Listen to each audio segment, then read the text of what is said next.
បាទសំណួរពី Cambodia Man គាត់បានសួរថាបងប្រុសតើធ្វើម៉េចបើចំណាយច្រើនជាងចំណូលបែបនេះធ្វើម៉េចនឹងសល់លុយទៅប្រាក់ខែបានត្រឹមតែ$200ដល់ចំណាយវិញឡើង$400អញ្ចឹងតើឲ្យខ្ញុំធ្វើដូចម្ដេចទើបអាចដោះស្រាយបញ្ហានេះបានសូមបងប្រុសជួយបកស្រាយវិបត្តិនេះជូនប្អូនផងសូមអរគុណទុកជាមុនបាទ Cambodia Man មិនជាបុគ្គលទេណាប៉ុន្តែអាចជាបុគ្គលសួរចំណាយរបស់ប្អូនប្រុសដល់ទៅ400ហើយចំណូលតែ200ទេអញ្ចឹងសួរថាធ្វើម៉េចដើម្បីដោះស្រាយវិបត្តិនឹងបានបាទដើម្បីដោះស្រាយវិបត្តិនឹងបាន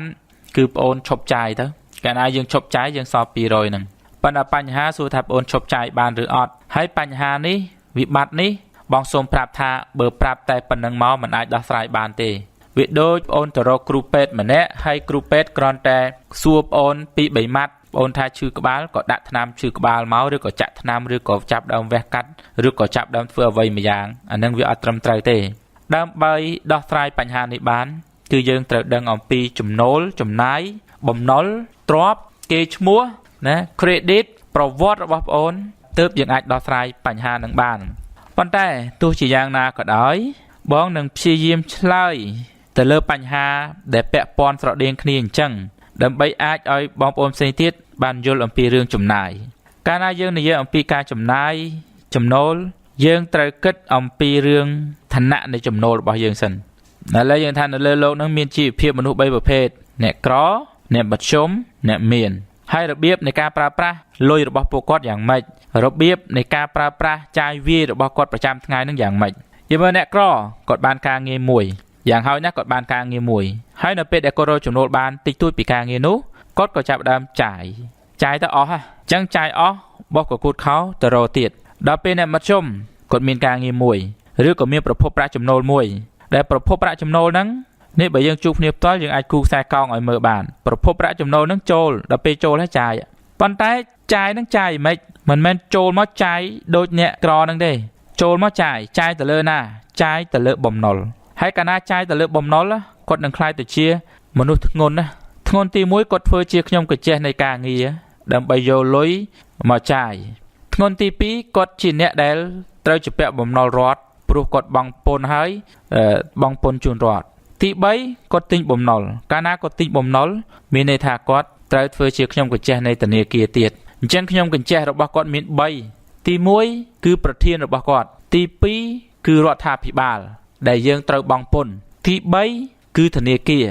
ដែលយើងត្រូវយកលុយមកសងការប្រាក់អញ្ចឹងក្រោយពីយើងបានចំណូលយកចំណូលនោះមកចាយទៅលើខ្ទង់បំណុលដែលចាយទៅលើខ្ទង់បំណុលច្រឡំថាបំណុលហ្នឹងគឺជាទ្រព្យឧទាហរណ៍ទិញទូរស័ព្ទមួយឧទាហរណ៍ថាទិញមាសបង្អួតគេទិញខ្សែដៃទិញខ្សែជើងទិញសម្លៀកបំពាក់ថ្លៃbrand ផឹកកាហ្វេសិតតែកាហ្វេហាងកាហ្វេ brand ឬក៏ទិញម៉ូតូទំនើបអាហ្នឹងចាប់ដើមចូលទៅលើខ្ទង់បំណុលហើយច្រឡំថាហ្នឹងជាទ្រព្យយើងឃើញអ្នកខ្លះគាត់ទិញឡានមកមួយគាត់ថាអូយថ្ងៃនេះសមាជិកថ្មីរបស់គាត់ចូលមួយគាត់សែនសមាជិកថ្មីរបស់គាត់អត់ដឹងថាអាសមាជិកថ្មីនេះសមាជិកជក់ឈាមសាហាវជាងឆ្លើងទៅទៀតសាហាវជាង3សាច់ទៅទៀតមិនមែនមានន័យថាយើងមិនត្រូវជិះឡានទេតែមានន័យថាយើងត្រូវជិះឡាននៅពេលណាយើងត្រូវជិះចំនួនមុនពេលជិះឡានយើងត្រូវកសាងចំនួនមុនកសាងឡានយើងត្រូវកសាងប្រភពប្រាក់ចំណូលមុនទិញឡានអ្នកមានគេមានលុយសម្រាប់ទិញឡាន100បានគេទិញឡានមួយដល់តែពេលអ្នកក្រឬអ្នកមធ្យមនេះមានលុយមិនដល់ទិញឡានមួយផងទិញឡានមួយទៅហើយខ្ចីលុយគេមកប្រគ្រប់ហើយបង់ទៅគេវិញអ្នកមានគេទិញឡានមួយហ្នឹងគេទិញដើម្បីរកចំណូលទៀតដល់ពេលឯងទិញម៉ូតូទិញឡានទិញខ្សែកទិញគ្រឿងអលង្ការទិញសម្លៀកបំពាក់ដើម្បីប្រអួតឆ្លក់វង្វេងទៅនឹងភាពឆាតឆាយចង់ប្រអួតគេហើយយករបស់ល្អហ្នឹងទៅអួតគេអួតម៉េចការដែលយើងអួតត្រូវអួតប្រភពប្រាក់ចំណូលថ្ងៃនេះយើងមានដីប្រមាណប្លង់ថ្ងៃនេះយើងមានចំនួនប្រមាណច្រកអួតអាហ្នឹងអញ្ចឹងរបៀបចាយលុយរបស់អ្នកមានវិញគឺគេរកចំណូលបានមកគឺគេចាប់ដើមគិតអំពីរឿងចំណាយមិនមែនទុកទេគេមិនមែនយកចំណូលមកសំទុកក្រោមខ្នើយឲ្យកដៀស៊ីឲ្យកដោកាត់ឲ្យពុកភុយលុយនឹងអស់ទេអញ្ចឹងពេលដែលគេបានចំណូលគេគិតអំពីចំណាយប៉ុន្តែចំណាយគេអត់បុកទៅខាងបំណុលទេណាកាលណាបុកទៅខាងបំណុ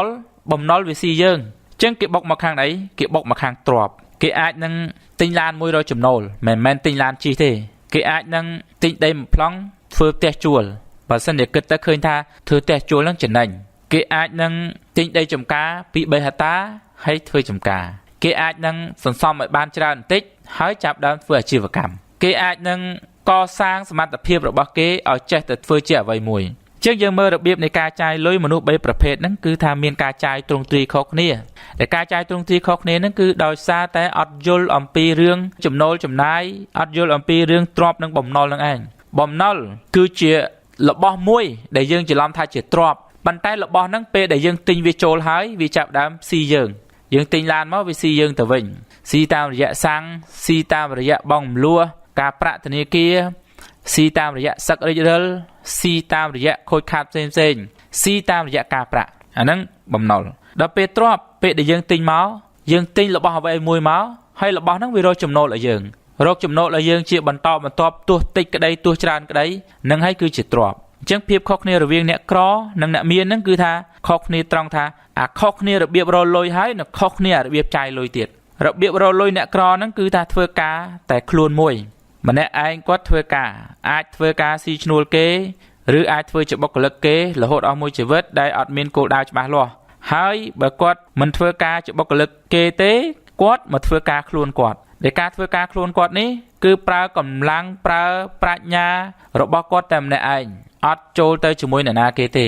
ដល់ពេលអ្នកមានគេធ្វើម៉េចអ្នកមានគេអត់ប្រើកម្លាំងខ្លួនឯងធ្វើការទេតែគេទិញកម្លាំងអ្នកដទៃមកធ្វើការគេអត់ប្រើពេលវេលាខ្លួនឯងធ្វើការទេតែគេទិញពេលវេលារបស់អ្នកដទៃមកធ្វើការគេអត់ធ្វើការដោយខ្លួនឯងទេតែគេបង្កើត system មួយប្រព័ន្ធមួយសម្រាប់ធ្វើការពីព្រោះ system និងប្រព័ន្ធវាធ្វើការដោយស្វ័យប្រវត្តិគេអត់ធ្វើការដោយប្រើកម្លាំងកាយទេតែគេធ្វើការដោយប្រើប្រាជ្ញាអញ្ចឹងការដែលធ្វើការដោយប្រើប្រាជ្ញាគឺជារបស់ដែលមានអំណាចនិងឥទ្ធិពលជាងគេបំផុតនៅលើលោកតើតែមនុស្សនឹងប្រើប្រាជ្ញាទើបមនុស្សនឹងអាចរកលុយបានច្រើនជាងគេក្នុងរយៈពេលខ្លីគេអាចរកចំណូលបានលឿនហើយច្រើនទៀតអញ្ចឹងបើយើងគិតអំពីរបៀបនៃការរកលុយក៏យើងឃើញថាខុសគ្នាបាត់ទៅហើយអ្នកក្រនិងអ្នកមធ្យមប្រើតែកម្លាំងខ្លួនឯងមួយជាប់ផងក្នុងការងារដែលខ្លួនធ្វើហ្នឹងដល់តែពេលអ្នកមានវិញគេប្រើលុយទៅបង្កើតលុយគេមិនធ្វើការឲ្យលុយទេតែគេឲ្យលុយធ្វើការឲ្យគេប្រើពេលវេលាដើម្បីលុយគេប្រើមនុស្សដើម្បីលុយគេប្រើធនធានផ្សេងៗដើម្បីលុយគេប្រើប្រាជ្ញាដើម្បីលុយ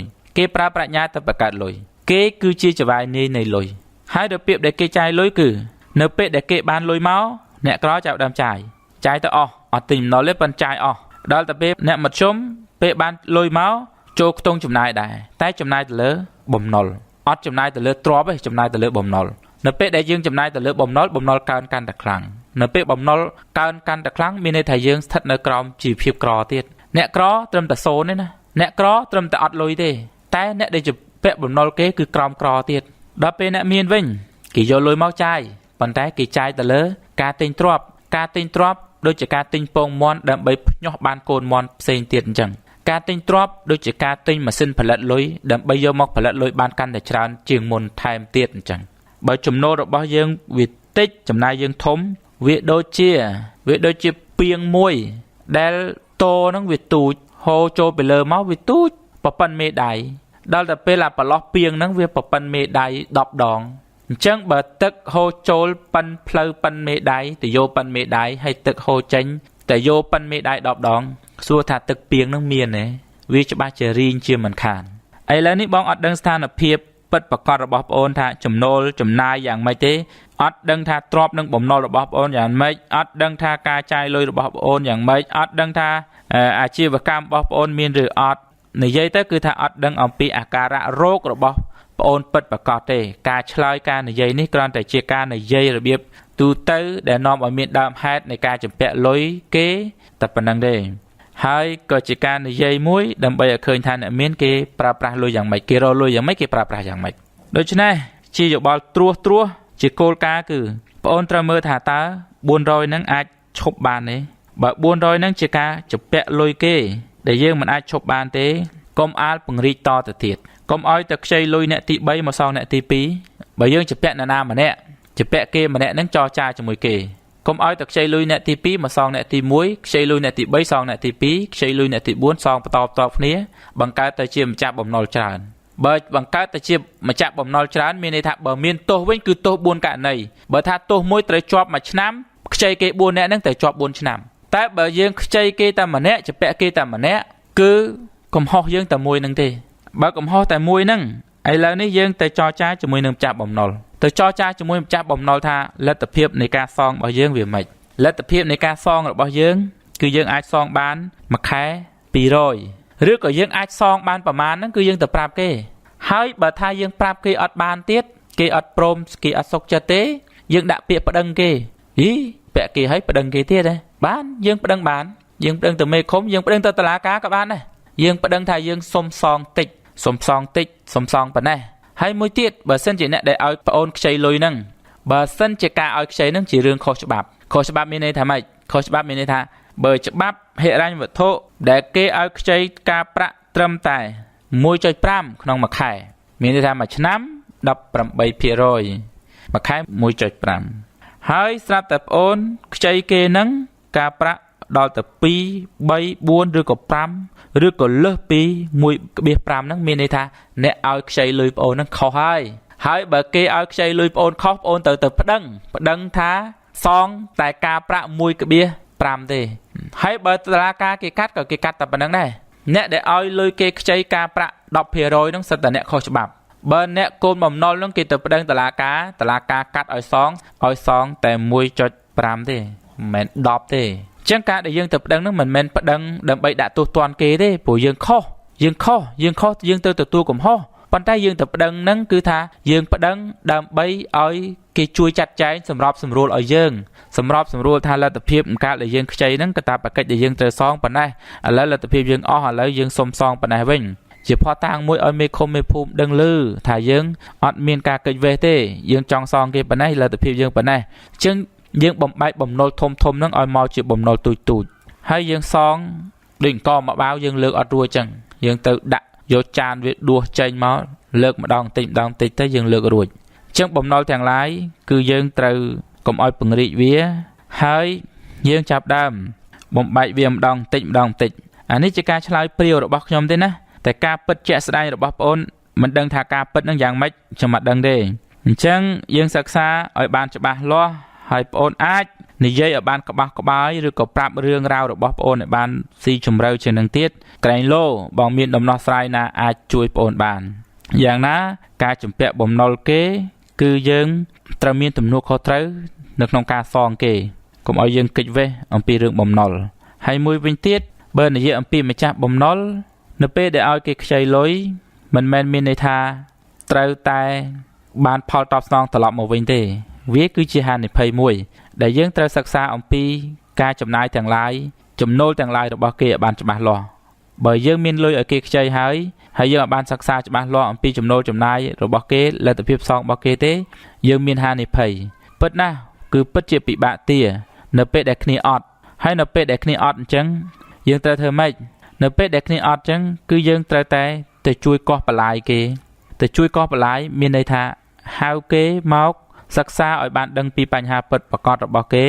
ហើយជួយផ្ដល់ជាគំនិតដល់គេបន្ថែមទៀតនៅក្នុងការរកលុយណាមិនមែនឃើញគាត់ស្ទះឲ្យទៅជន់កគាត់ហើយអ្នកខ្លះថាប្តឹងបាទបើយើងនិយាយអំពីច្បាប់នៃការប្តឹងអាចនឹងត្រូវបានជាប់គុកប្រសិនបើការជំពាក់នេះវាមិនមែនជារបៀបកិច្ចសន្យានៃការខ្ចីវាជាការដោះដូរទំនិញណាមួយដែលមានកាតព្វកិច្ចត្រូវតែបំពេញសងអញ្ចឹងគេអាចជាប់គុកតែបើសិនជាគ្រាន់តែកិច្ចសន្យានៃការខ្ចីលុយវាមិនដល់ថ្នាក់ជាប់គុកទេហើយបើខ្ចីលុយធនាគារទៀតគឺអត់ដល់ថ្នាក់ជាប់គុកទេគេគ្រាន់តែរឹបអូសយកទ្រព្យសម្បត្តិរបស់យើងដូច្នេះយើងត្រូវគិតថាយើងអាចជួយទៅដល់កូនបំណុលបានយើងគួរតែរកលទ្ធភាពណាជួយពីព្រោះថានៅពេលដែលយើងប្តឹងកូនបំណុលឲ្យជាប់គុកកូនបំណុលជាប់គុកហើយជាប់គុក2ទី1ទោសព្រហ្មទណ្ឌទី2រដ្ឋប្រវេណីទោសរដ្ឋប្រវេណីហ្នឹងគឺនៅពេលដែលយើងជំពាក់លុយគេចាប់ពី50លានរៀលស្មើនឹង$12,500គេត្រូវដាក់គុក2ឆ្នាំទៀតបើអត់មានអីសងគេហើយការដាក់គុក2ឆ្នាំហ្នឹងក្រោយពីការដាក់គុកចប់សពគ្រប់អស់ហើយយើងអត់មានសិទ្ធិទារលុយគេទៀតបានទេអញ្ចឹងបើសិនជាឧទាហរណ៍ថាអ្នកណាម្នាក់ឲ្យគេខ្ចីលុយ$1លានហើយចង់ធ្វើបាបគេឲ្យជាប់គុកគឺទោសព្រហ្មទណ្ឌពី6ខែទៅ3ឆ្នាំហ្នឹងមួយទៀតរឿងទោសរដ្ឋប្រវេណីទោសជំពាក់ប្រមាណលានក៏ដោយគឺត្រឹមតែ2ឆ្នាំបើគ្នាជាប់គុកហើយគ្នាអត់មានលទ្ធភាពសងទេអញ្ចឹងវាជារឿងខាតបង់មួយ ក្នុងនាមអ្នករស់ស៊ីយើងត្រូវគិតអំពីផលប្រយោជន៍យ៉ាងណាវាជាកំហុសរបស់យើងដែរដែលយើងឲ្យគេខ្ចីលុយដោយមិនមើលពីលទ្ធភាពសងរបស់គេដោយការជឿផ្ដេសផ្ដាសអញ្ចឹងយើងត្រូវទទួលស្គាល់ថាបើយើងធ្វើឲ្យចំណេញគឺយើងត្រូវតែយកមនុស្សម្នាក់ដែលជាកូនបំណុលរបស់យើងហ្នឹងយកមកប្រើតទៅទៀតមានន័យថាផ្ដល់គំនិតទៅដល់គាត់ឲ្យគាត់ទៅរកលុយមកសងយើងហើយខ្ញុំសូមផ្ដាំទៀតថាកូនបំណុលត្រូវតែរស់រាន់ទៅជួបម្ចាស់បំណុលដើម្បីនិយាយអំពីកាតព្វកិច្ចសងនិងនិយាយអំពីដំណោះស្រាយផ្សេងក្នុងការសងចំពោះបញ្ហារបស់ប្អូនប្រុសនេះមិនមែនមានន័យថាប្អូនប្រុសបានជាពាក់បំណុលគេទេគ្រាន់តែថាប្អូនប្រុសចំណាយធំជាងចំណូលចំណាយដល់ទៅ400ចំណូលតែ200ទេអញ្ចឹងផ្លូវចេញវាធំផ្លូវចូលវាទូចលុយចេញវាធំលុយចូលវាទូចបើអាចបញ្ឈប់បានគឺយើងត្រូវបញ្ឈប់តែបើជាបំណុលរបស់គេយើងត្រូវរស់រាន់ទៅចរចាមួយគេបាទខ្ញុំសូមឲ្យយោបល់ប៉ុណ្ណឹង